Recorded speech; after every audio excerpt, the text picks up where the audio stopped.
வணக்கம் ஃப்ரெண்ட்ஸ். இன்றைக்கி நான் தக்காளி பழம் போட்டு பேர மீன் குழம்பு வைக்க போகிறேன். அதை நான் எப்படி செய்கிறேன்னு பார்க்கலாம் வாங்க. இப்போ நான் எண்ணெய் கொஞ்சம் விடுறேன்.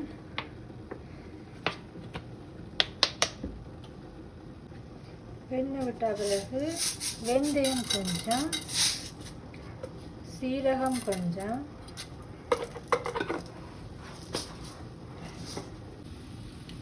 வெங்காயம், உள்ளி, மிளகாய் போடுறேன்.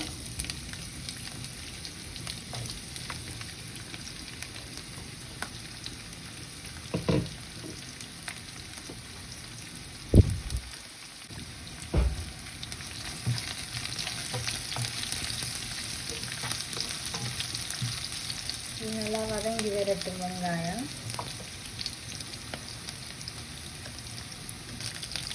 இப்போ வெங்காயம் நல்லா வதங்கி வந்துடுச்சு. இப்போ நான் மீன் போடுறேன்.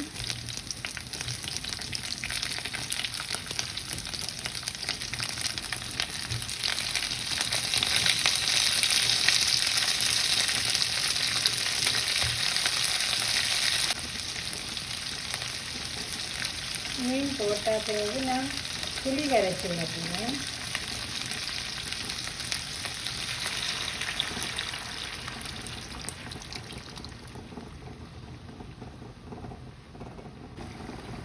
புளி விட்ட பிறகு நான் கொஞ்சம் மஞ்சள் போட போகிறேன். மஞ்சள் போட்ட பிறகு உப்பு, கறிகளுக்கு கல்லுப்பு தான் யூஸ் பண்ணுறேன். கல்லுப்பு கொஞ்சம் போட்டுட்டு வெட்டி வச்சுக்கிறேன் தக்காளி பழம், அதையும் போடுறேன்.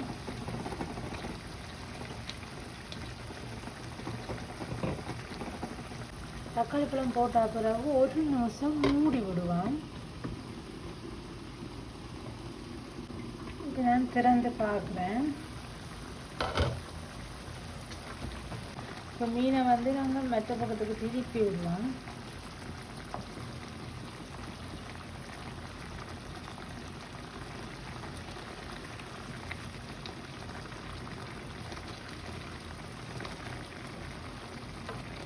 திருப்பி விட்டுட்டு தூள் போட போகிறேன்.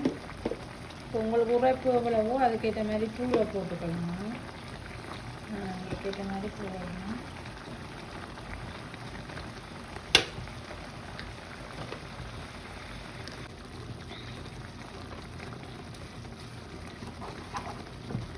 இப்போ இதை நல்லா இந்த தூளை நல்லா கரைச்சி விடணும். இதுக்கு நான் அடுத்ததாக ராம்பு இட போகிறேன்.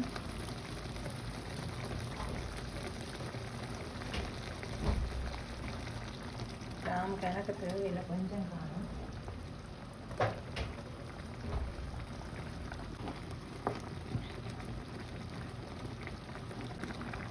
மீன் அவிஞ்சி வேற எனக்கு குழம்பும் கணக்கான அளவாக வரும்.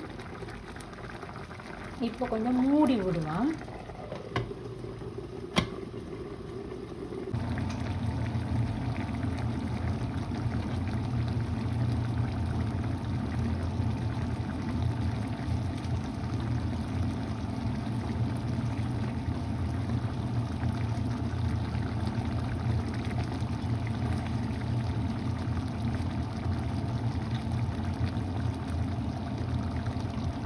நல்லா வத்தட்டும்.